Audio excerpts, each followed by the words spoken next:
কল্পনা করুন আপনার জীবনে এমন একটি মুহূর্ত আসে যখন সবকিছু হারানোর ভয় আপনাকে ঘিরে ধরে। তবুও আপনি ঠিক করেন যত কঠিনই হোক আপনি হাল ছাড়বেন না। আজকের এই গল্প এমনই একজন বীরের যিনি তার প্রিয়জনদের বাঁচাতে নিজের সবকিছু দিয়ে লড়াই করেছিলেন। এই গল্প শুনে আপনার মনেও জাগবে নতুন আশা, নতুন শক্তি।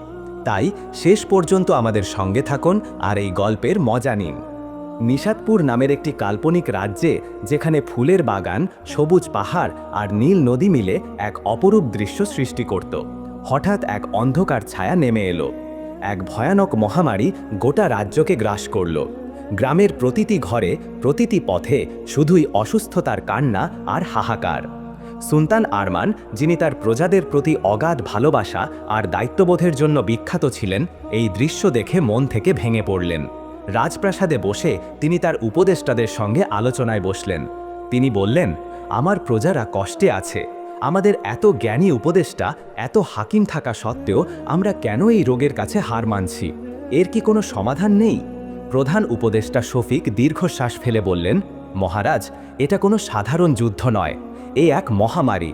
অস্ত্র বা রাজনীতি দিয়ে এর সমাধান হবে না। আমরাও অসহায়। সুলতান আরমান চুপ করে গেলেন। তিনি ভাবলেন, তাহলে কি আমি বসে বসে আমার রাজ্যের ধ্বংস দেখব? আমার প্রজাদের এভাবে মরতে দেব? তখনই রাজপ্রাসাদে এক ভয়ানক খবর এলো। রানী জাহারা ছুটে এসে বললেন, মহারাজ, বিপদ! যে রোগ গ্রামে ছড়িয়েছে তার লক্ষণ আমাদের কন্যা মাহিরার মধ্যেও দেখা গেছে। সুলতান আরমানের মাথায় যেন বজ্রপাত হলো। তিনি তৎক্ষণাৎ রাজ হাকিমকে ডেকে পাঠালেন। হাকিম দুঃখিত স্বরে বললেন, মহারাজ, লক্ষণ স্পষ্ট। যদি দ্রুত চিকিৎসা না হয় মাহিরার অবস্থাও গ্রামের অন্যদের মতো হয়ে যাবে। সুলতান আরমানের মনে তখন একটাই প্রশ্ন ঘুরছিল, কেন আমার রাজ্যের ওপর এত বিপদ? তিনি দোয়া করলেন, হে আল্লাহ, আমাকে পথ দেখাও, আমার প্রজাদের রক্ষা করার শক্তি দাও। ঠিক তখনই এক দরবেশ রাজপ্রাসাদে এলেন। তার নাম ছিল দরবেশ আবদুল্লাহ। তিনি শান্ত কণ্ঠে বললেন, মহারাজ, আপনার সাহস আর দয়ার কথা আমি শুনেছি। আপনার রাজ্যকে বাঁচানোর একটি উপায় আছে, কিন্তু সেটি সহজ নয়। সুলতান আরমান উৎসুক হয়ে বললেন, বলুন দরবেশ, আমি যে কোনো মূল্যে আমার প্রজাদের বাঁচাতে প্রস্তুত। দরবেশ বললেন, দূরবর্তী সুভদ্রা পর্বতে একটি নুরানি গাছ আছে। তার ফলের রসই এই মহামারীর একমাত্র ঔষধ। কিন্তু সেই পর্বতে যাওয়া এবং ফল আনা অত্যন্ত কঠিন। তবুও আমি বিশ্বাস করি আপনার মতো সাহসী সুলতান এই কাজে সফল হবেন। সুলতান আরমান অবাক হয়ে বললেন, সুভদ্রা পর্বত? আমি তো শুধু গল্পে এর নাম শুনেছি। কিভাবে সেখানে যাব? দরবেশ হেসে বললেন, আমার সঙ্গে বাইরে এসো। তিনি সুলতানকে এক অলৌকিক ঘোড়ার সামনে নিয়ে গেলেন। এর নাম ছিল বায়ুবেগ। দরবেশ বললেন, এই ঘোড়া তোমাকে সুভদ্রা পর্বতে নিয়ে যাবে। এর গতি এত দ্রুত যে এক মুহূর্তে তুমি সেখানে পৌঁছে যাবে। যাও, সময় নষ্ট করো না, আল্লাহ তোমার সঙ্গে আছেন। সুলতান আরমান বায়ুবেগে চড়ে যাত্রা শুরু করলেন। গ্রামের মানুষ তাকে দেখে কাতর স্বরে বলল, মহারাজ, আমাদের বাঁচান, এই রোগ আমাদের শেষ করে দিচ্ছে। সুলতান দৃঢ় কণ্ঠে বললেন, আমি প্রতিশ্রুতি দিচ্ছি, আমি তোমাদের আবার সুস্থ করে তুলব। যত মূল্যই দিতে হোক আমি তা দেব। বায়ুবেগের দ্রুত গতিতে সুলতান আরমান সুভদ্রা পর্বতে পৌঁছে গেলেন। সেখানে তিনি দেখলেন একটি ঝকঝকে গাছ, যার ফলগুলো যেন আলো ছড়াচ্ছে।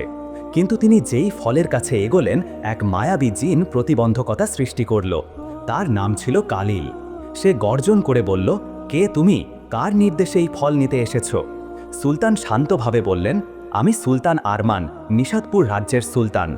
আমার প্রজারা এক মহামারীতে কষ্ট পাচ্ছে। দরবেশ আবদুল্লাহ আমাকে এই ফলের রস আনতে পাঠিয়েছেন। আমি শুধু আমার প্রজাদের বাঁচাতে চাই। জিন কালিল হেসে বলল, এত সহজ নয় সুলতান। এই ফলের রস নিতে হলে তোমাকে আমার সঙ্গে যুদ্ধ করতে হবে। একজন দুর্বল সুলতান কিভাবে প্রজাদের রক্ষা করবে? সুলতান আরমান বললেন, আমি যুদ্ধ করতে আসিনি, আমি শান্তির পথেই ফল নিতে চাই। আমাকে অনুমতি দাও।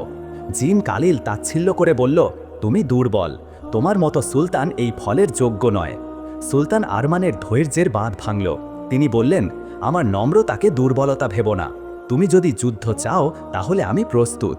এক তুমুল যুদ্ধ শুরু হলো। সুলতান আরমান তার সাহস আর দক্ষতায় জিন কালিলকে পরাজিত করলেন।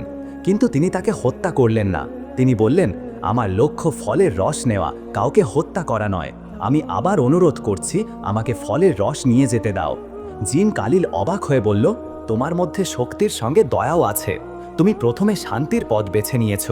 তুমি এই ফলের যোগ্য, নিয়ে যাও। তবে মনে রেখো, এই 10 ফোঁটা রসই তোমার রাজ্যের জন্য যথেষ্ট। দরবেশ তোমাকে ব্যবহারের উপায় বলে দেবেন। সুলতান আরমান ফলের রস নিয়ে বায়ুবেগে চড়ে রাজ্যে ফিরে এলেন। তিনি দরবেশ আবদুল্লার কাছে গিয়ে বললেন, এই অল্প পরিমাণ রস দিয়ে কিভাবে গোটা রাজ্যকে সুস্থ করব? দরবেশ হেসে বললেন, এই রস পান করতে হয় না সুলতান। তুমি এটি একটি বিশেষ দোয়ার সঙ্গে আকাশে ছড়িয়ে দেবে। এটি মেঘে মিশে বৃষ্টি হয়ে ঝরবে, আর সেই বৃষ্টি তোমার রাজ্যের সব রোগ দূর করবে।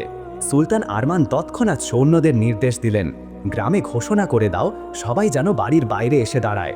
এই বৃষ্টি তাদের সুস্থ করবে। আকাশে মেঘ জমল, বৃষ্টি শুরু হলো। ঝিরঝির শব্দে বৃষ্টির ফোঁটা প্রতিটি মানুষের গায়ে পড়ল। ধীরে ধীরে গ্রামের মানুষের মুখে হাসি ফিরে এলো। তারা সুস্থ হয়ে উঠল। রাজকন্যা মাহিরাও আবার আগের মতো হাসি খুশি হয়ে উঠল। গ্রামবাসীরা সুলতান আরমানের প্রশংসা গাইল। তারা বলল, মহারাজ, আপনি আমাদের জন্য আল্লাহর রহমত। আপনার জন্যই আমরা বেঁচে গেলাম। সুলতান আরমান হেসে বললেন, এই জয় আমার একার নয়, এই জয় আমাদের সবার। আমি শুধু আমার কর্তব্য পালন করেছি। এই গল্প আমাদের শেখায়, সাহস আর দয়া একসঙ্গে থাকলে যে কোনো বিপদ জয় করা সম্ভব।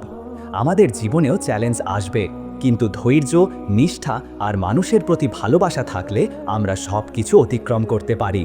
তাই কখনো হাল ছাড়বেন না, নিজের ওপর ভরসা রাখুন আর অন্যের জন্য কিছু করার সাহস দেখান। আশা করি এই গল্প আপনাদের মনে নতুন আলো জ্বালিয়েছে। আমাদের চ্যানেলে এমন আরও প্রেরণাদায়ক গল্প পেতে লাইক, কমেন্ট আর সাবস্ক্রাইব করতে ভুলবেন না। আপনার একটি কমেন্ট আমাদের আরও ভালো কন্টেন্ট তৈরির প্রেরণা দেয়। তাই নিচে কমেন্ট করে জানান এই গল্প থেকে আপনি কি শিখলেন। আমাদের সঙ্গে থাকুন আর প্রতিদিন নতুন গল্পের জগতে হারিয়ে যান।